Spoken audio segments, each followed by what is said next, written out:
Hello बच्चों, तो हम लोग यहाँ पे सॉल्व कर रहे हैं चैप्टर 5 ऑसिलेशन के न्यूमेरिकल्स। एक वीडियो ऑलरेडी आप देख चुके हो। ये दूसरा वीडियो है आपका न्यूमेरिकल्स का, ये लास्ट वीडियो होगा। तो देखते हैं, अगले क्वेश्चन की तरफ चलते हैं। At what distance from the mean position is the kinetic energy of a particle performing SHM of amplitude 8 centimetre 3 times it's potential energy. तो पहली बात तो हमें एम्पलीट्यूड लिख दो यहाँ पे 8 सेंटीमीटर। पूछा गया है कि किस पोजीशन पे kinetic energy 3 times potential energy के बराबर हो जाएगा। मतलब काइनेटिक एनर्जी जो है वो 3 टाइम्स पोटेंशियल एनर्जी के बराबर हो जाएगा। ठीक है, फॉर्मूला यूज करो, बड़ा सिंपल है, इसमें कोई दिक्कत नहीं है। Half k x square is equal to 3 times, नहीं उल्टा लिख दिया, sorry.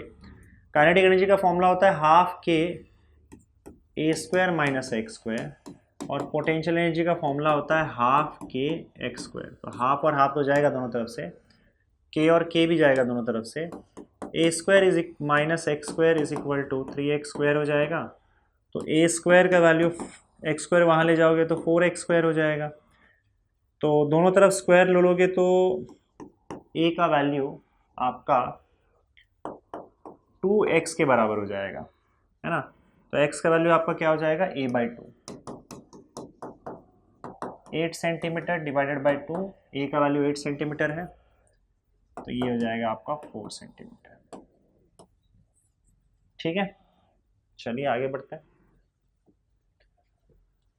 A wooden block of mass m is kept on a piston that can perform vertical vibrations of adjustable frequency and amplitude. During vibrations, we don't want the block to leave the contact with the piston. How much maximum friction is possible if the amplitude of vibration is restricted to 25 centimeter? अगर amplitude 25 centimetre ही है, 25 into 10⁻² metre कर देते हैं, centimetre to metre. How much energy per unit mass of the block. अच्छा, नहीं पूछा क्या गया है, how much maximum frequency is possible. अच्छा, फ्रीक्वेंसी यहाँ पर पूछा गया है, और यहाँ पे मेरे हिसाब से how much is the energy per unit mass. तो जो भी टोटल एनर्जी होगा इसका, टोटल एनर्जी पर यूनिट मास, ये दो चीज़ें पूछी गई हैं। अब इसमें देखो हो क्या रहा है, वर्टिकल वाइब्रेशन हो रहा है। मतलब आपका पिस्टन पे, या आपका मान लो पिस्टन है, इस पिस्टन पे एक ब्लॉक रखा हुआ है और इस पिस्टन को ऊपर नीचे ले जाया जा रहा है। अब देखो कुछ ज़्यादा ही फ्रीक्वेंसी के साथ ऑसिलेट कर दोगे तो ब्लॉक जो है वो कांटेक्ट छूट के बाहर चला जाएगा। लेकिन अगर मैं आराम से ऊपर ले जाऊं, आराम से नीचे ले आऊं, तो यहाँ पे ब्लॉक का कांटेक्ट इसके साथ बना हुआ रहेगा। ठीक है, मैं धीरे धीरे यहाँ पे इसकी फ्रीक्वेंसी बढ़ाते जाता हूँ, और हमें वो मैक्सिमम फ्रीक्वेंसी देखना है जहाँ पे कांटेक्ट जो है वो बना रहे। देखो कांटेक्ट छूटने का काम जो होगा वो सबसे, देखो जब वो ब्लॉक को ऊपर लेके जा रहा है पिस्टन, तब थोड़ी कांटेक्ट छूटने वाला है। जब वो हाईएस्ट पॉइंट पे पहुंच जाता है, उसके बाद जब नीचे आता है, तो अगर फट से नीचे आ गया तो ब्लॉक का कांटेक्ट छूट जाएगा। तो हमें बस ये मेक श्योर करना है कि जो जब वो टॉप मोस्ट पोजिशन पर पहुंचे, मान लो ये उसका मेन पोजिशन है, और वो यहाँ से यहाँ तक ऑसिलेशन परफॉर्म कर रहा है, मीन से ये दो एक्सट्रीम पोजीशन पे। तो देखो नीचे तो छूटने वाला है नहीं, नीचे से ऊपर ले जाया जाएगा तब तक छूटेगा नहीं, ऊपर से जब वो नीचे आ रहा है तभी छूटने के चांसेस है इस पॉइंट पे। तो हमें इसकी इतनी फ्रीक्वेंसी रखनी है कि वो छूट ना जाए। तो मैक्सिमम कितनी फ्रीक्वेंसी रख सकते हैं जिससे छूट ना जाए। तो मान लो मैक्सिमम फ्रीक्वेंसी पे चल रहा है और ये ब्लॉक यहाँ पे रखा हुआ है। ठीक है, तो इस पॉइंट पे आप देखोगे तो इस पर जो फोर्स लगेगा बॉडी पे, वो वेट mg लगेगा। ठीक है, और हम यहाँ पे मान के चलेंगे कि इस दोनों के बीच में जो नॉर्मल रिएक्शन है वो जस्ट यहाँ पे 0 हो जा रहा है अभी, और इससे ज़्यादा अगर आपने फ्रीक्वेंसी लगाया तो फिर कांटेक्ट छूट जाएगा। तो मैं यहाँ पे अगर n का वैल्यू 0 डाल दूँ तो इसका मतलब सिर्फ एक ही फोर्स लग रहा है ब्लॉक पे जो उसे नीचे लेके जा रहा है, and that is weight mg, और वही रिस्टोरिंग फोर्स का काम करेगा। इसका मतलब mg जो है वो रिस्टोरिंग फोर्स हो जाएगा, है ना। तो mg will be equal to f, और रिस्टोरिंग फोर्स का फॉर्मूला क्या होता है, kx होता है। पर यहाँ पे क्योंकि ये हाईएस्ट पोजीशन पे है तो x का वैल्यू क्या हो जाएगा, एम्पलीट्यूड के बराबर हो जाएगा। सो ये mg will be equal to ka at highest position, है ना। ये हाईएस्ट पोजीशन पे होगा, ka लिख दो यहाँ पे, x की जगह पे के ए लिख दो, हाईएस्ट पोजीशन पे। हाईएस्ट पोजीशन पे। अच्छा, यहाँ पे k का वैल्यू वैसे तुम्हें दिया तो नहीं है, लेकिन आप एक काम कर सकते हो। k का वैल्यू कैसे निकालोगे? अच्छा, चलो ठीक है, एक काम करो, मुझे चाहिए क्या, टोटल एनर्जी अपॉन, नहीं फ्रीक्वेंसी चाहिए ना। देखो अगर k का वैल्यू मिल जाता तो भी फ्रीक्वेंसी मिल जाएगा आपको, या एक काम करो m को नीचे लेके आ जाओ, तो यहाँ पे g is equal to k by m into a हो जाएगा, और k बाय एम क्या होता है, ओमेगा स्क्वायर होता है, तो g is equal to omega square a हो जाएगा। अब हमें चाहिए फ्रीक्वेंसी वैसे, तो फ्रीक्वेंसी के लिए omega is equal to 2πn लिख दो, 2πn का स्क्वायर इंटू ए, तो g is equal to 4π square n square a हो जाएगा। तो यहाँ से आपको एन स्क्वायर का value g upon 4π square into a आ जाएगा।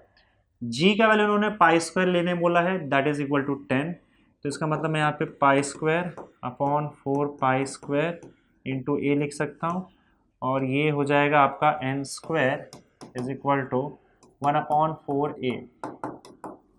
ए का वैल्यू दिया हुआ है 25 इंटू 10⁻², तो 25 इंटू 10⁻², जब ऊपर जाएगा तो 100 बन जाएगा, 100/100 आ जाएगा, that is equal to 1। N square का वैल्यू 1, तो इसका मतलब एन का वैल्यू भी 1 हो जाएगा, 1 हर्ट्ज। तो 1 हर्ट्ज की फ्रीक्वेंसी आ गई आपका। और क्या पूछा है, total energy per unit mass. तो आप देखो यहाँ पे, तो total energy per unit mass कैसे निकालोगे, total energy per unit mass का फॉर्मूला यूज कर लो, half m omega square a square. Total energy का हम ये फॉर्मूला यूज करेंगे, half m omega square a square upon m cancel, that is equal to 1/2, omega का value 2πn का whole square into a square. तो ये आप देखोगे half 4π square n square a square, value substitute करो, half मतलब 2 2 ज़ा 4, तो ये 2, पाई स्क्वायर का वैल्यू 10 लेने के लिए कहा गया है, तो 10, फ्रीक्वेंसी का वैल्यू 1 है, 1 हर्ट्ज, तो 1, और एम्पलीट्यूड का वैल्यू 25 इंटू 10⁻² का स्क्वायर। तो ये अगर 25 इंटू 10⁻² का स्क्वायर करके डाल दोगे यहाँ पे, तो इसको, अरे यार, तो सॉल्व कर लो, कितना आ जाएगा बताओ।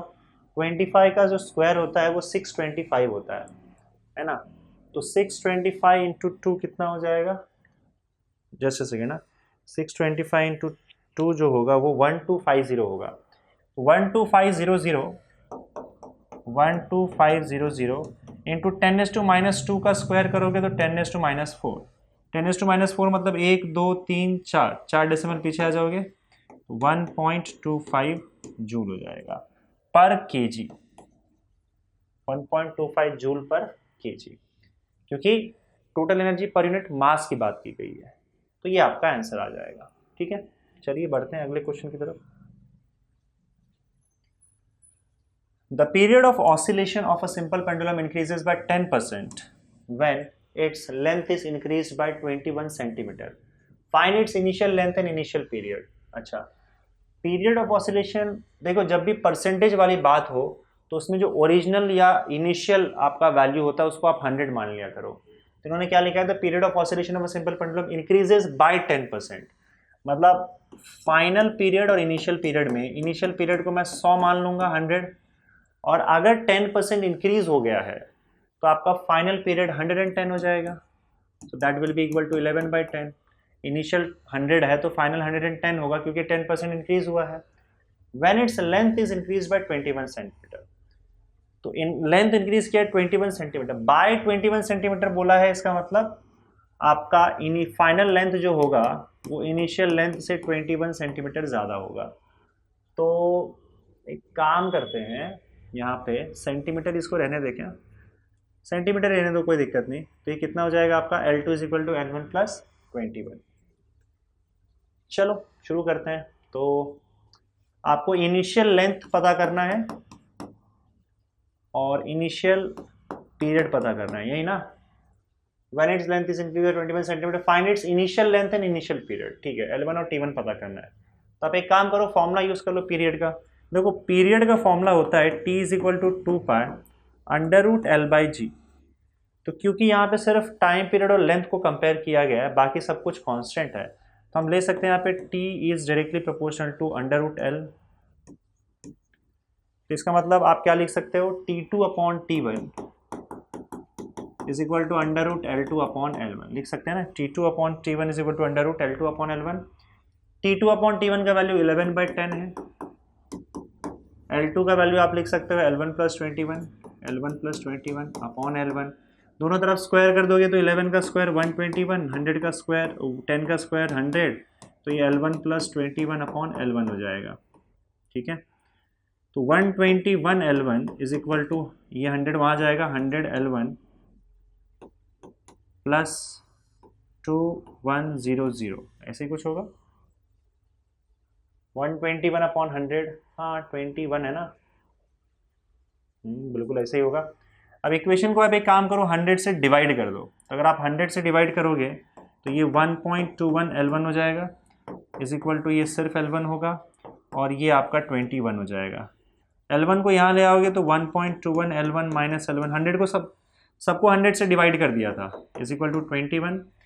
तो 0.21L1 इज इक्वल टू 21, यही होगा। तो L1 का वैल्यू आपका 21/0.21, तो ये हो जाएगा 21, ऊपर नीचे 100 से आप मल्टीप्लाई करोगे तो ये आपका 100 सेंटीमीटर आ जाएगा। 100 सेंटीमीटर का मतलब होता है 1 मीटर। तो ये 100 सेंटीमीटर, ये 1 मीटर इनिशियल लेंथ आ गया। अब आपको चाहिए क्या, फाइनल लेंथ चाहिए। तो देखो आपने सेंटीमीटर में निकाला है ना, तो इस नहीं फाइनल लेंथ नहीं चाहिए आपको, क्या चाहिए, टाइम चाहिए आपको, टाइम पीरियड चाहिए ना। तो T1 कैसे मिलेगा, ये तो मुझे लगता है निकालना पड़ेगा यार। चलो ठीक है, एक काम करते हैं, इसको आप एक काम करो मीटर में ले लो, तो 1 मीटर हो जाएगा। अब ऐसा यूनिट यूज़ करेंगे और T1 का फॉर्मूला क्या आ जाएगा, T1 is equal to initial time 2π√L1/g। यहाँ पे सारे ऐसा यूनिट यूज़ करेंगे हम लोग क्योंकि हम टाइम पीरियड निकालने जा रहे हैं। तो T1 is equal to 2π√L1 का वैल्यू 1 मीटर हो जाएगा, अपॉन जी का वैल्यू हम लोग 9.8 लें कि 10 ले, ऐसा कुछ दिया हुआ नहीं है तो 9.8 लेना पड़ेगा।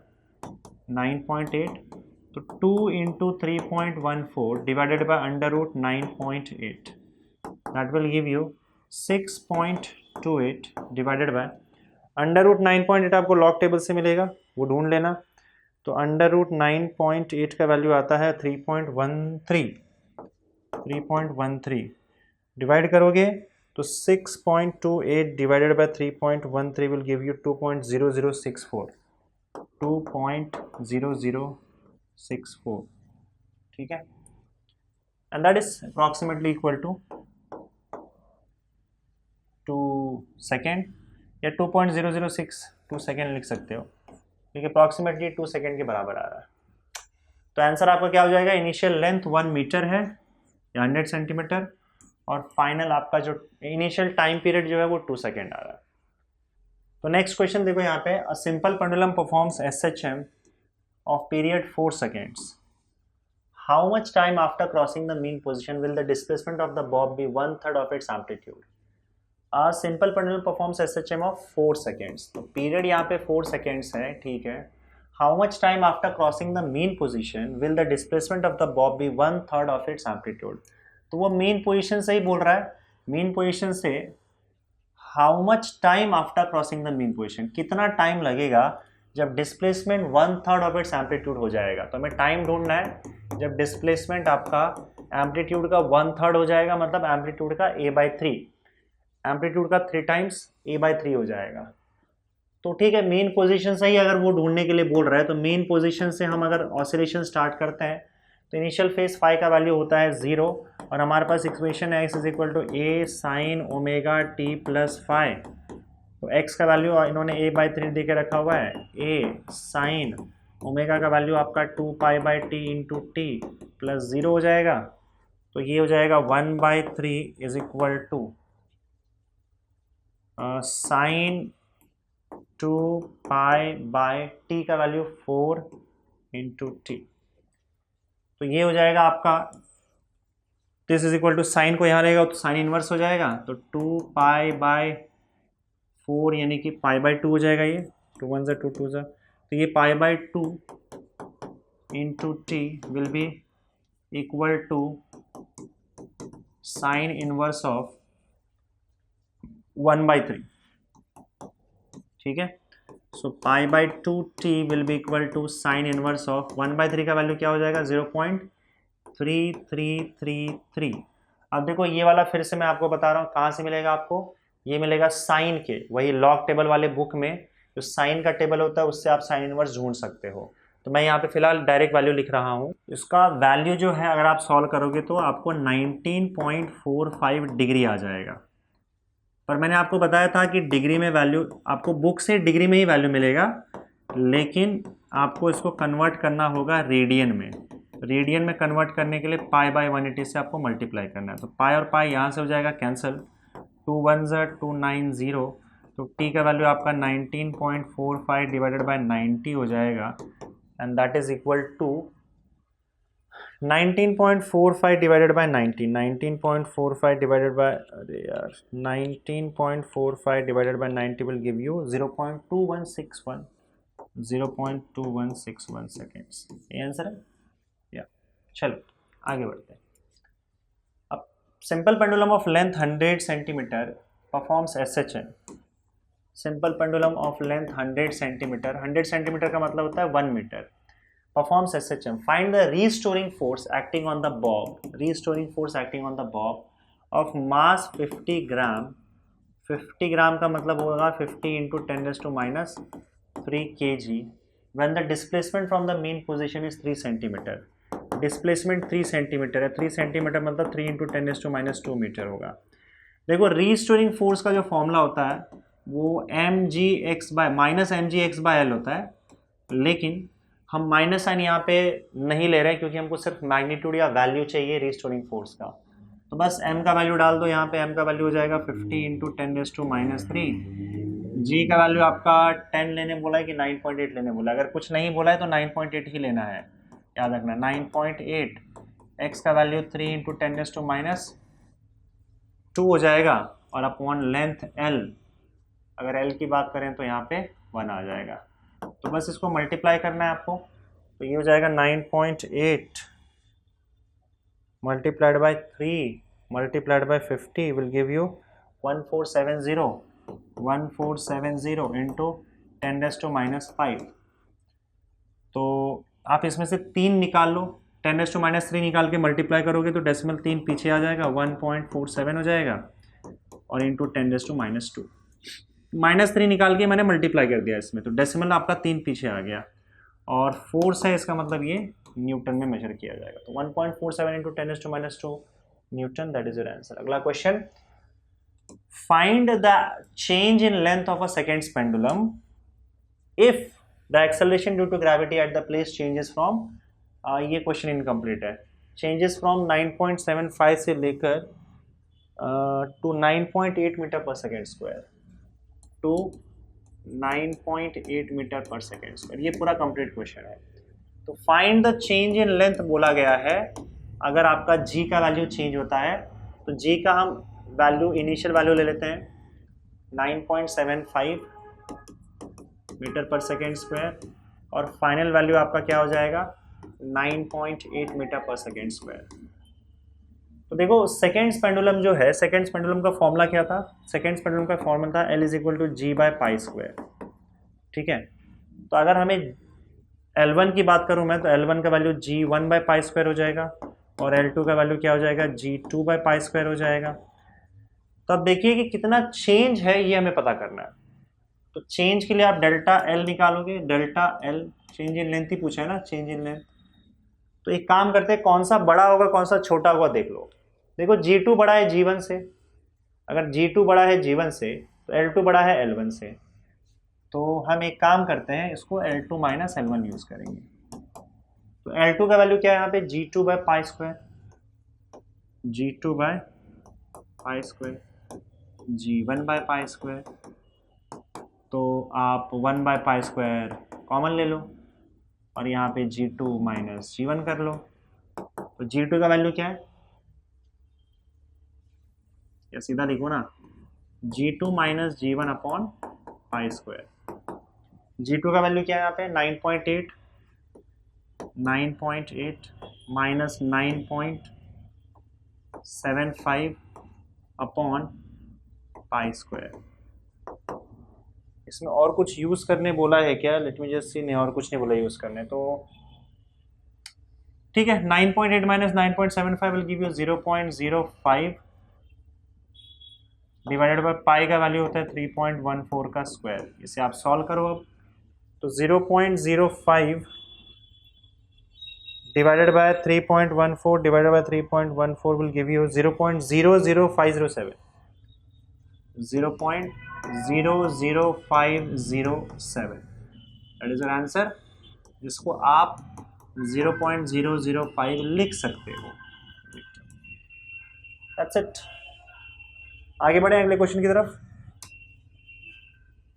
Yes, a bar magnet of mass 120 gram in the form of a rectangular parallel pipe has dimensions 40 mm, 10 mm and 80 mm. With the dimension h vertical, the magnet performs angular oscillation in the plane of a magnetic field with period pi seconds. If its magnetic moment is 3.4 ampere meter square, determine the influencing magnetic field. खैर हमें ढूंढना तो magnetic field है, ये पता चल चुका है। अब देखते हैं क्या क्या यहाँ पे दिया हुआ है। तो एक मैग्नेटिक फील्ड है, याद करो यहाँ पे मैग्नेटिक फील्ड में एक मैग्नेट वाइब्रेट हो रहा है इस तरीके से। नॉर्थ पोल साउथ पोल मान लेते हैं, या साउथ नॉर्थ मान लो, जैसा भी आपको मानना हो। यहाँ पे हम जनरली यहाँ पे नॉर्थ हो जाएगा, यहाँ पे साउथ हो जाएगा। और देखो ऊपर नीचे इस तरीके से एंगुलर एसएचएम परफॉर्म कर रहा है ये मैग्नेट, ठीक है। तो इसका मास तो देखे रखा हुआ है 120 ग्राम। 120 ग्राम का मतलब होता है 120 into 10⁻³ kg, that is equal to 0.12 kg। Mass आपको मिल गया यहाँ पे। इसका लेंथ, ब्रेड्थ और height with the dimension h vertical देके रखा हुआ है। अब देखो ये मैग्नेट ऐसे वाइब्रेट कर रहा है, तो इसका लेंथ होगा, ब्रेड्थ होगा और उसके बाद हाइट होगा। तो अगर मैं इसकी बात करूं तो ये कुछ ऐसे दिखाई देगा। देखो ये मैग्नेट ऐसे, इस तरह का मैग्नेट होगा। तो ये लेंथ होगा, ये ब्रेड्थ होगा और ये वर्टिकल हाइट होगा, ठीक है, जो कि वाइब्रेट कर रहा है। और ये ऐसे ऐसे ऐसे ऐसे वाइब्रेट कर रहा है। तो अगर ऐसे ऐसे वाइब्रेट कर रहा है मतलब इस एक्सिस के अबाउट ये रोटेट कर रहा है ना। ये जो एक्सिस है ऐसे, इस एक्सिस के अबाउट ये रोटेट कर रहा है। तो इसी को हम ऊपर से देख रहे हैं। जब ऊपर से देख रहे हैं तुमको ऐसा दिखाई देगा। मतलब साफ है कि ये पूरा लेंथ हो जाएगा, ये पूरा ब्रेड्थ हो जाएगा आपका इसका ये वाला हिस्सा, और हाइट अंदर होगा, वर्टिकल होगा, ठीक है। और तीनों का वैल्यू देके रखा है, मैं यहीं पे देख रहा हूँ 40 mm, 10 mm और 80 mm। लेंथ 40 mm, 40 mm का मतलब होता है 40 इंटू 10⁻³ मीटर। वैसे ही आपका ब्रेड्थ और हाइट हो जाएगा। तो आप समझ लेना यहाँ पे ब्रेड्थ का वैल्यू कितना दिया हुआ है 10 इंटू 10⁻³ mm, मतलब 10 इंटू 10⁻³ मीटर हो जाएगा। और हाइट का वैल्यू 80 mm, 80 mm का मतलब 80 इंटू 10⁻³ मीटर हो जाएगा।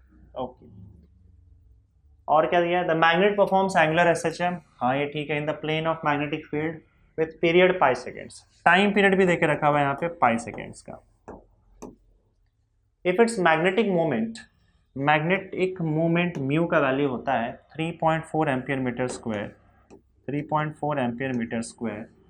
Determine the influencing magnetic field.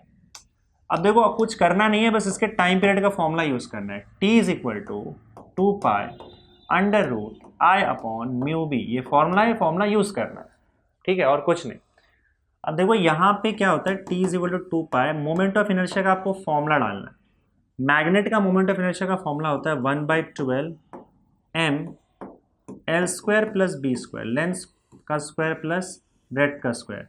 यहाँ पे हाइट नहीं आएगा, मतलब ये लेंथ आएगा और ये ब्रेड्थ आएगा। कितना हाइट है इसका, कितना डेप्थ है, ये मैग्नेट कितना मोटा है, ये मोमेंट ऑफ इनर्शिया में नहीं आएगा। मोमेंट ऑफ इनर्शिया में सिर्फ क्या होगा, आएगा उसका जो ऊपर का एरिया है ना मैग्नेट का एरिया में लेंथ आता है, ब्रेड्थ आता है, वही लेंथ और ब्रेड्थ आएगा।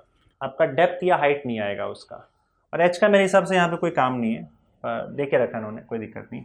म्यू इंटू बी, टी का वैल्यू पाई है ये हम जानते हैं, so that is equal to 2 pi under root 1/12। Mass कितना दिया हुआ है इसका, मास 0.12 दिया हुआ है, तो इसको 0.12 लिख दो, और लेंथ का स्क्वायर प्लस ब्रेड्थ का स्क्वायर, यहाँ ध्यान से देखना यार, एक काम करो, इसको लेंथ का स्क्वायर प्लस ब्रेड्थ का स्क्वायर, इसको आप मल्टीप्लाई कर दे तो ज़्यादा बेटर होगा। अगर आप देखोगे यहाँ पे तो 10⁻³ मल्टीप्लाई करोगे तो ये 0.04 मीटर हो जाएगा, if I am not wrong, 1 2 3, हाँ। और ब्रेड्थ की वैल्यू की बात करो तो ब्रेड्थ कितना है, 10 mm, मतलब 10 × 10⁻³ metre, that is equal to 10⁻² metre, मतलब 0.01 हो जाएगा, ये 0.01 मीटर। ठीक है, तो 0.04 का स्क्वायर, या एक काम करो आप इसको और सही करने के लिए 4 × 10⁻² लिख दो, 4 × 10⁻² मीटर, बस ये 0 हट जाएगा, 10⁻² हो जाएगा ये, और ये 10⁻² मीटर, 10⁻² मीटर। ठीक है, लेंथ ऑफ ब्रेड कैलकुलेशन बस सही से हो, बस इसलिए मैं थोड़ा सा चेंजेस कर रहा हूँ। तो लेंथ 4 × 10⁻², तो 4 × 10⁻² का स्क्वायर करोगे तो 16 × 10⁻4 हो जाएगा, राइट राइट। और उसके बाद फिर प्लस ब्रेड्थ क्या है, 10⁻², तो ये हो जाएगा आपका 10⁻4 अपॉन क्या, अपॉन कुछ नहीं, अरे रे,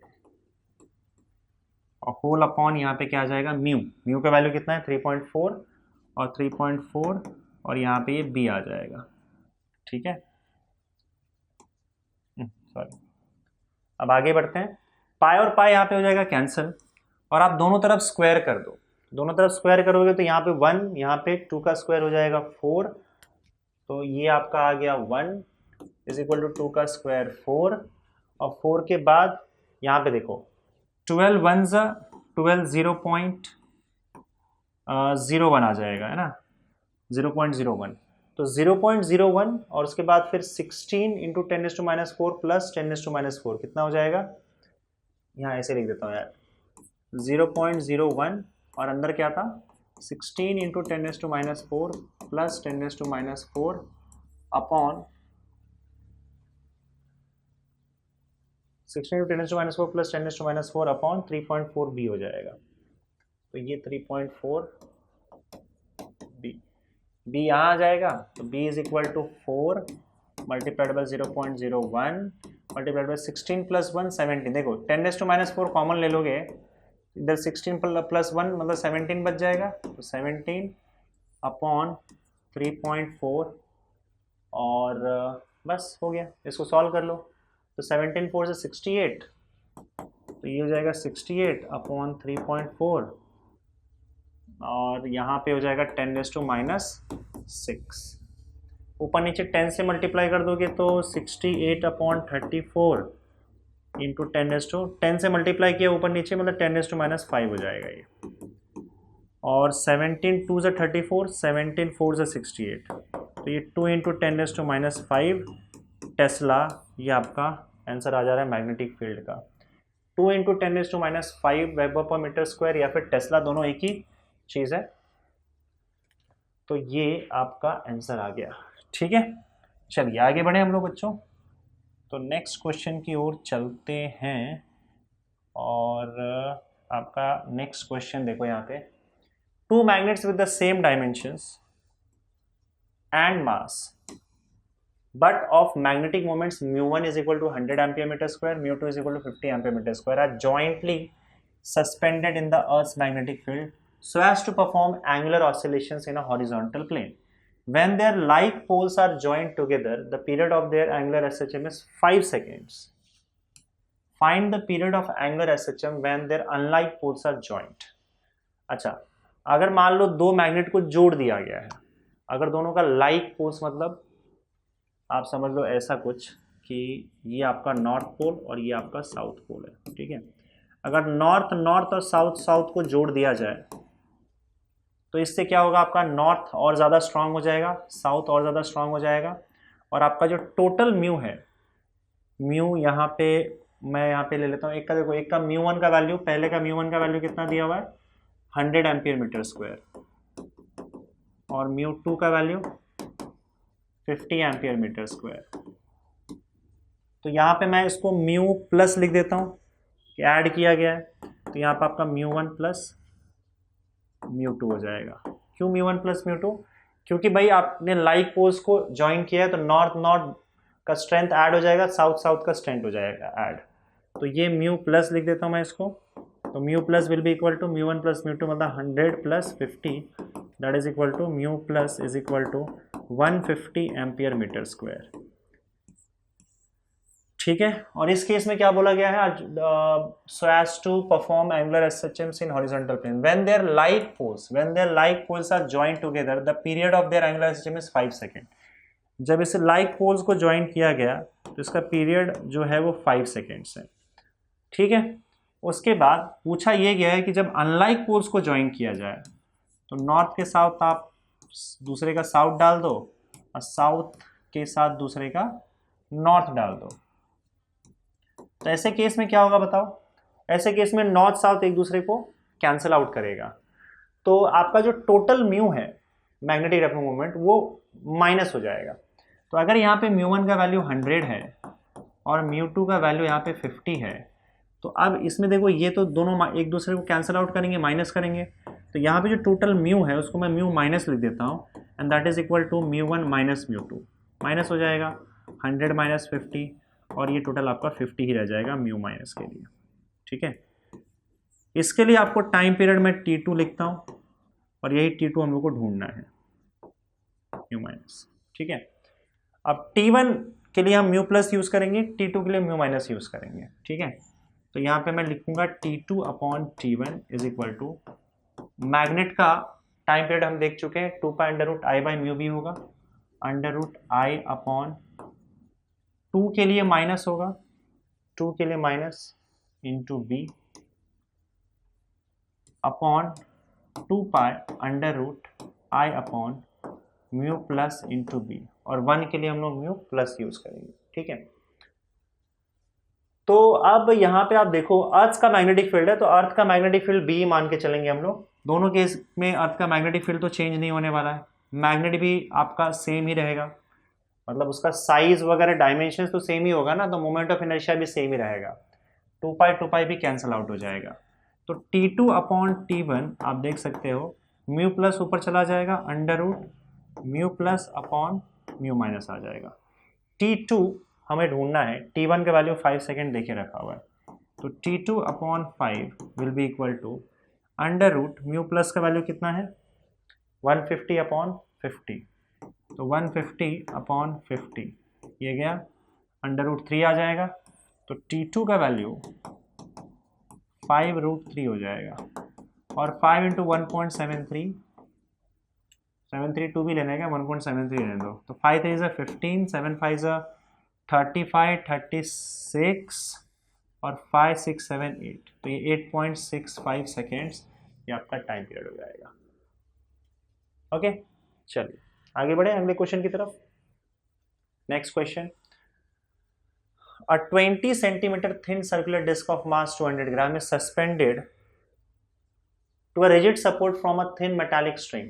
तो एक 20 centimetre wide thin circular disc, तो ये आपका सर्कुलर डिस्क है और इसका 20 सेंटीमीटर वाइड है, इसका मतलब इसका डायमीटर आपको देके रखा हुआ है 20 सेंटीमीटर, तो रेडियस तो डायमीटर का आधा हो जाएगा, तो इसका रेडियस हो जाएगा 10 सेंटीमीटर।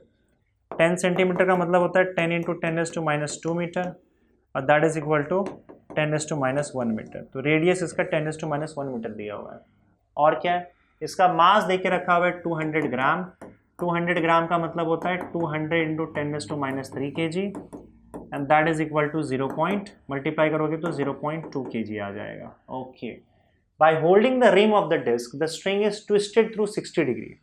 अब इसको पकड़ा और उसके बाद इसको ट्विस्ट कर दिया गया 60 डिग्री के लिए, तो जो थीटा होगा आपका 60 डिग्री होगा।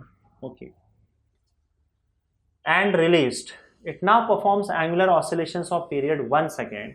Calculate the maximum restoring torque generated in the string under undamped condition. देखो एंगुलर एसएचएम में थीटा का वैल्यू हम रेडियन में ही लेंगे, तो 60 रेडियन में कन्वर्ट करने के लिए पाई अपॉन 180 से आप मल्टीप्लाई कर दोगे तो ये आपका पाई/3 आ जाएगा। वैसे भी 60 डिग्री पाई/3 रेडियन होता है, हम जानते हैं। ये थीटा का वैल्यू आपको मिल गया। और ये देखो मैक्सिमम ट्विस्टिंग है, इसका मतलब ये आपका एम्पलीट्यूड हो जाएगा। एंगुलर एसएचएम का मैक्सिमम एंगल है ना, ये उससे ट्विस्ट करके छोड़ दिया गया, तो ये आपका एम्पलीट्यूड हो जाएगा। टोटल एंगुलर डिस्प्लेसमेंट जो मैक्सिमम एंगुलर डिस्प्लेसमेंट है, ये आपका एम्पलीट्यूड हो जाएगा एसएचएम का। इसका टाइम पीरियड देके रखा हुआ है 1 सेकेंड, देख सकते हो आप, period of oscillation is 1 second. Calculate the maximum restoring torque, तो आपको रीस्टोरिंग टॉर्क ढूंढना है यहाँ पे। मैक्सिमम रीस्टोरिंग टॉर्क का मतलब होता है कि मैक्सिमम एंगल वाला टॉर्क ही आपको ढूंढना है। तो जो एक्सट्रीम पोजीशन पे टॉर्क होगा वो मैक्सिमम टॉर्क होगा, तो आपको टॉर्क मैक्सिमम ढूंढना है यहाँ पे, ठीक है। एंड बस वही ढूंढना है। पाई क्यूब का वैल्यू उन्होंने बोला है कि 31 लेने के लिए। तो टॉर्क का फॉर्मूला क्या होता है भाई? देखो टॉर्क का फॉर्मूला होता है, मैक्सिमम टॉर्क का फॉर्मूला होता है torque is equal to C theta होता है, अगर आपको याद होगा तो।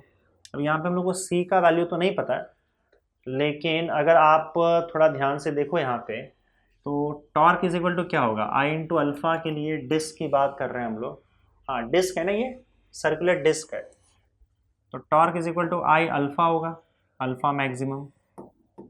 देखो इसको अलग अलग तरीके से सॉल्व किया जा सकता है, मैं इस तरीके से सॉल्व कर रहा हूँ, आप अलग अलग फॉर्म में इसको सॉल्व कर सकते हो। तो आप देखोगे तो आई का वैल्यू जो है डिस्क के लिए होता है half M R square, half M R square, ये हमने पढ़ा था रोटेशनल डायनेमिक्स में। मैक्सिमम एंगुलर वेलोसिटी जो होगा वो एंगुलर एक्सेलरेशन का फॉर्मूला क्या होता है? देखो मैक्सिमम एक्सेलरेशन का वैल्यू होता है ओमेगा स्क्वायर ए, मैक्सिमम एंगुलर एसएचएम का वैल्यू क्या हो जाएगा, ओमेगा स्क्वायर। वहां पे एम्पलीट्यूड ए है तो यहाँ पे एम्पलीट्यूड थीटा नॉट है। तो बस आपको चाहिए क्या वैसे, टॉर्क ही चाहिए। अच्छा इसमें टाइम पीरियड दिया हुआ है कि अपने को, हाँ टाइम पीरियड 1 सेकेंड दिया हुआ है, तब तो आ जाएगा, कोई दिक्कत नहीं। हाफ मास का वैल्यू कितना है, मास मास मास मास 0.2, तो ये हो जाएगा 0.2। रेडियस 10⁻⁻1 का स्क्वायर करोगे तो 10⁻²। और ओमेगा का वैल्यू यहाँ पे omega is equal to 2π/t का square into theta naught. Theta naught का वैल्यू कितना आ रहा है, पाई/3 आ रहा है, पाई/3 आ रहा है। मल्टीप्लाई करना है और कुछ नहीं करना है आपको, तो ये हो जाएगा 0.1 मतलब 10⁻3, तो 10⁻3 तो ये हो गया। और यहां अगर आप देखोगे तो 4π² टी का वैल्यू कितना है 1, तो ये हो जाएगा आपका 4π² इंटू पाई/3, तो पाई/3, तो ये हो जाएगा 10⁻3 4π³ अपॉन 1 का स्क्वायर इंटू 3।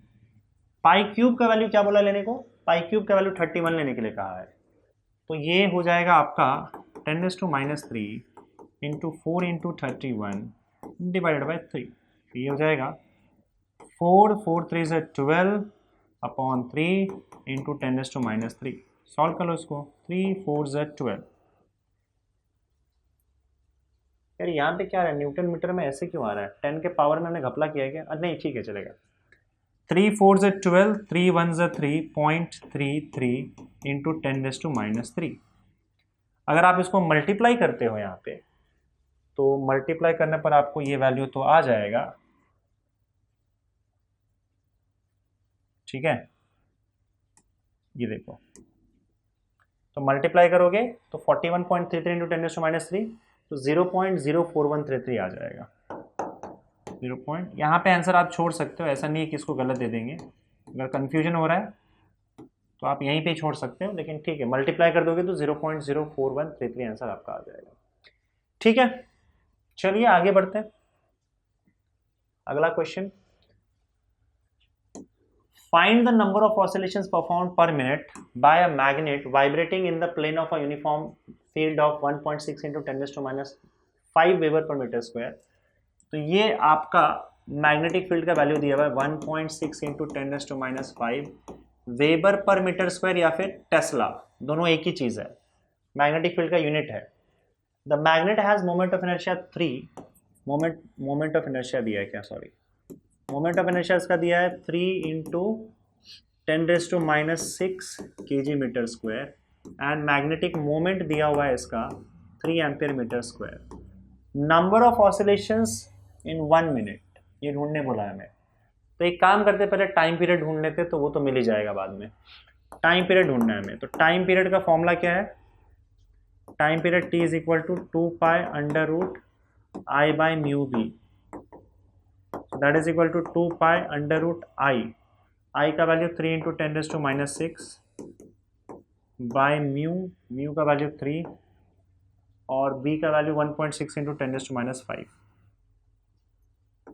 1.6 इंटू 10⁻5, 3 और 3 कैंसिल आउट हो जाएगा। अब देखो यहाँ पे अगर सपोज करो आप ऊपर नीचे 10 से मल्टीप्लाई कर देते तो ये 16 हो जाएगा, ठीक है। तो t इज इक्वल टू 2π√, तो ये एक काम करो 5 ऊपर भेज दो, 5 ऊपर भेज दोगे तो -6 + 5 कितना बचेगा, -1 बचेगा। और ऊपर नीचे 10 से भी मल्टीप्लाई कर दो तो वो भी चला जाएगा, तो 1/16 आ जाएगा। इसको सॉल्व कर लेना, पहले -5 को ऊपर भेज दिया, ऊपर नीचे 10 से मल्टीप्लाई कर दिया तो 1/16 बचेगा, जिसका 4 बाहर आ जाएगा, तो 2π/4 यानी कि π/2 आ जाएगा आपका, π/2 ना, π/2। π/2 का मतलब होता है आपका 3.14/2, that is equal to 2 1 2 2 5 10 2 7 14, 1.57 seconds. तो देखो एक ऑसिलेशन के लिए 1.57 सेकेंड्स लग रहा है, टोटल कितना ऑसिलेशंस वो 1 मिनट में बोल रहा है। सो फॉर 1 मिनट आप इसको 60 से मल्टीप्लाई कर दो, 1 मिनट में क्या होता है 60 सेकेंड्स होता है, तो for 1 minute number of oscillations कितना होगा, एक ऑसिलेशन का टाइम आपके पास है, एक ऑसिलेशन का टाइम कितना है 1.5 सेकेंड, आपको टोटल टाइम देके रखा हुआ है, तो टोटल 1 मिनट में यानी कि 60 सेकेंड्स में कितने ऑसिलेशंस होंगे, तो 60 सेकेंड्स को आप एक ऑसिलेशन के टाइम से डिवाइड कर दीजिए, 60 डिवाइडेड बाय 1.57, आपको total number of oscillations 1 minute का मिल जाएगा। तो 60 divided by 1.57, 60 divided by 1.57 will give you 38.21, 38.21 आ रहा है मेरा, 38.21 इतने ऑसिलेशंस हो जाएंगे आपके, ठीक है। बढ़े आगे अगले क्वेश्चन की तरफ, right. A particle performs linear SHM starting from the mean position. Its amplitude is A and time period is T. तो ये आई गेस 1-2 MCQs होंगे यहाँ पे, MCQs में भी कुछ न्यूमेरिकल्स टाइप क्वेश्चंस होते हैं, तो देख लेते हैं। A particle performs linear SHM starting from mean position. Its amplitude is A and time period is T. At the instant when its speed is half the maximum speed, its displacement is. इस type का question हम लोग कर चुके हैं, देख लेते हैं। स्पीड जो है मैक्सिमम स्पीड का आधा है, तो डिस्प्लेसमेंट x का वैल्यू क्या होगा, तो बस v का वैल्यू आप यहाँ पे यूज कर लो ω√a² - x² वाला फॉर्मूला, और मैक्सिमम वेलोसिटी का वैल्यू होता है ω into a divided by 2, omega omega cancel, दोनों तरफ स्क्वायर कर दो, a² - x² is equal to a²/4, तो x² का वैल्यू मिल जाएगा, इसको यहाँ ले आओ, a² - a²/4 that is equal to 3a²/4। तो अगर आप स्क्वायर रूट ले लोगे तो आपको मिल जाएगा x is equal to √3a/2, √3a/2 is your answer. अगला सवाल, a body of mass 1 kg is performing linear SHM, its displacement x centimeter at t second is given by x is equal to 6 sin 100 t plus π/4. Maximum kinetic energy of the body is, maximum kinetic energy, देखो maximum kinetic energy जो होता है मैंने आपको बताया total energy के बराबर होता है, ठीक है। टोटल एनर्जी का जो फॉर्मूला होता है वो हाफ के a² या फिर हाफ m⁻²a² होता है। अब यहाँ पे तुम देखोगे तो मास देके रखा हुआ है, तो हम ये वाला फॉर्मूला यूज करेंगे, हाफ m⁻²a²। बस वैल्यूज निकालने आपको, m का वैल्यू 1 kg देके रखा हुआ है, तो हाफ इंटू 1, ओमेगा का वैल्यू जो है वो यहां से मिल जाएगा आपको, और ए का वैल्यू भी यहां से मिल जाएगा, तो x is equal to 6 sin 100t plus π/4 है ना, तो यहाँ पे इसको कंपेयर करोगे x is equal to a sin omega T plus five से, तो आपको ए की जगह पे 6 मिलेगा और ओमेगा की जगह पे 100 मिल जाएगा। तो इंटू 100 का स्क्वायर हो जाएगा मल्टीप्लाइड बाय 6 का square, so that is equal to 1/2 multiplied by 100 का स्क्वायर, मतलब 0 0 0 इंटू 3 6, 2 1 ज़ा 2 18 ज़ा, तो 18 0 0 0 0। ये क्या हो गया भाई? अच्छा रुको रुको रुको रुको, x सेंटीमीटर में दिया हुआ है क्या? अच्छा ये सेंटीमीटर में दिया हुआ है, ये x सेंटीमीटर में दिया हुआ है, सेंटीमीटर में दिया हुआ है, तो x का वैल्यू सेंटीमीटर में आ जाएगा, मतलब a का वैल्यू सेंटीमीटर में आ जाएगा। सो यो a विल बी, क्योंकि पूरा सेंटीमीटर में ना 6 सेंटीमीटर, तो 6 सेंटीमीटर मतलब होता है 10⁻² मीटर, 6 इंटू 10⁻² मीटर, तो यहाँ पे 6 नहीं आएगा बल्कि 6 इंटू 10⁻² आ जाएगा। अब करो, तो ये हो जाएगा 1/2 multiplied bye 1 0 0 0 0 multiplied by 36 into 10⁻⁴। 10⁻⁴ इसको ख़त्म कर देगा, 36 का डिवाइडेड बाय 2 18 आ जाएगा, 18 जूल इसका आंसर है, and that is option D. ठीक है, चलिए बच्चों लास्ट क्वेश्चन यहाँ पे देखते हैं ऑसिलेशन का। The length of seconds pendulum on the surface of the earth is nearly 1 metre, its length on the surface of moon should be. Moon का ग्रेविटेशनल फोर्स जो होता है 1/6 of the earth gravitational force, ये आप लोग जानते हो। तो एक काम करते हैं, यहाँ पे पहले अर्थ की ही बात कर लेते हैं। तो अर्थ के केस में आपका जो L का वैल्यू है, LE लिख देता हूँ मैं, that is equal to G/π² होता है, ना G/π²। तो यहाँ पे LE का वैल्यू 1 दे के रखा हुआ है, लेट दिस बी इक्वेशन 1। उसके बाद मून की बात कर लेते हैं। मून पे लेट्स से कि उसका लेंथ जो है LM है, और G की जगह पे G/6 आ जाएगा, क्योंकि मून पे अर्थ के कंपैरिजन में 1/6 G का वैल्यू होता है, तो मून पे G की जगह पे हम G/6 ले लेंगे बाय π²। ठीक है, इसको इक्वेशन 2 ले लो, दोनों को डिवाइड कर दो, तो 2 डिवाइडेड बाय 1 करो, 2 डिवाइडेड बाय 1 यानी कि LM/LE is equal to, LM का value G/6 by π² upon LE का वैल्यू G/π², G/π²। तो G और G कैंसिल, π² कैंसिल,